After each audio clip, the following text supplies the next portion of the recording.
ఒకవేళ మీరు యూట్యూబ్ ఛానల్‌ని డిలీట్ చేయాలనుకుంటున్నారు కంప్లీట్‌గా అంటే ఈ వీడియోని చివరి వరకు ఎక్కడ స్కిప్ చేయకుండా అయితే చూడండి. ఇక్కడ కనిపిస్తుంది నాది one of my old channel అనమాట. నేనైతే ఈ ఛానల్‌ని కంప్లీట్‌గా అయితే డిలీట్ చేయబోతున్నాను ఈ వీడియోలో. ఇదొక step by step process. So ఎక్కడ స్కిప్ చేయకుండా అయితే చూడండి. మొదటగా యూట్యూబ్ స్టూడియోని అయితే ఓపెన్ చేయండి. ఇంకొకటి నేను చెప్పే స్టెప్స్ అన్నీ కూడా సిమిలరే అనమాట. మీరు మొబైల్‌లో యూజ్ చేసినా, లేకుంటే ల్యాప్‌టాప్‌లో యూజ్ చేసినా, లేకుంటే ఐప్యాడ్‌లో యూజ్ చేసినా కూడా సేమ్ స్టెప్స్ అనమాట. ఒకవేళ మొబైల్‌లో అంటే ఏ బ్రౌజర్ అయినా సరే ఆ బ్రౌజర్లో డెస్క్టాప్ మోడ్ అనే ఒక ఆప్షన్ ఉంటుంది. దాన్ని అయితే ఎనేబుల్ చేసుకోండి. సేమ్ నేను ఏదైతే ఆప్షన్స్ చూపిస్తున్నానో అవే ఆప్షన్స్ మీకు కూడా అయితే కనిపిస్తాయి. ఒకవేళ మీరు యూట్యూబ్ స్టూడియోని ఓపెన్ చేయలేదు అంటే మీరు ఛానల్ని ఓపెన్ చేసినట్లయితే అక్కడ మీకు టాప్ రైట్ సైడ్ కార్నర్లో ప్రొఫైల్ ఐకాన్ అయితే కనిపిస్తుంది. దాన్ని క్లిక్ చేసి అక్కడ యూట్యూబ్ స్టూడియో అనే ఆప్షన్ ఉంటుంది. దాన్ని అయితే సెలెక్ట్ చేసుకోండి.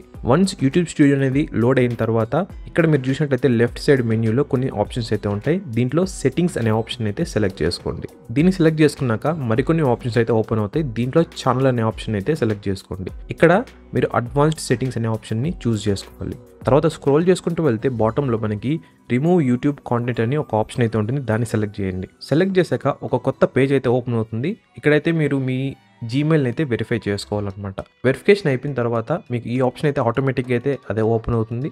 దీంట్లో 2 ఆప్షన్స్ అయితే ఉంటాయన్నమాట. ఇక్కడ మీరు సెలెక్ట్ చేసుకోవాల్సింది permanently delete my content. Because మనం యూట్యూబ్ ఛానల్ని కంప్లీట్గా అయితే డిలీట్ చేస్తున్నాం కాబట్టి. తర్వాత కొంచెం ఇన్ఫర్మేషన్తో చెక్ బాక్సెస్ అయితే ఉంటాయి. ఆ ఇన్ఫర్మేషన్ని చదివిన తర్వాత టిక్ మార్క్ అయితే చేయండి. ఇవేం లేదు, సింపుల్ చెప్పాలంటే మీ ఛానల్ మొత్తం డిలీట్ అవుతుందని చెప్పి చెప్తుంది అనమాట. తర్వాత ఇంకొక ఆప్షన్ అయితే ఉంటుంది. ఇది వచ్చి రిగార్డింగ్ పెయిడ్ సబ్స్క్రిప్షన్స్కి. సో అన్ని చెక్ బాక్సెస్ని సెలెక్ట్ చేసుకున్న తర్వాత కింద మీకు డిలీట్ మై కాంటెంట్ అనే ఒక ఆప్షన్ అయితే ఉంటుంది. దాన్ని సెలెక్ట్ చేయండి. తర్వాత ఒక మళ్ళీ కొత్త విండో అయితే పాప్ అవుతుంది. ఇక్కడైతే మీరు ఛానల్ నేమ్ని అయితే ఎంటర్ చేయాలన్నమాట.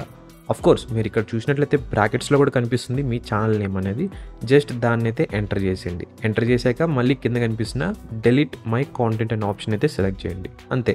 ఇదైతే కొన్ని మినిట్స్ టైం అయితే తీసుకుంటుంది డిలీట్ అవ్వడానికి. బట్ కంప్లీట్గా అయితే డిలీట్ అయిపోతుంది అనమాట మీ యూట్యూబ్ ఛానల్ అనేది. సో ఈ విధంగా అయితే మీరు డిలీట్ చేయొచ్చు మీ యూట్యూబ్ ఛానల్ని. మీకు కనుక ఈ వీడియో హెల్ప్ఫుల్గా అండ్ యూస్ఫుల్గా అనిపించినట్లయితే కింద కనిపిస్తున్న లైక్ బటన్ ప్రెస్ చేయడం మాత్రం మర్చిపోకండి. అండ్ ఆల్సో ఛానల్కి ఇంకా ఎవరైనా సబ్స్క్రైబ్ చేయకుండా సబ్స్క్రైబ్ చేసుకోండి.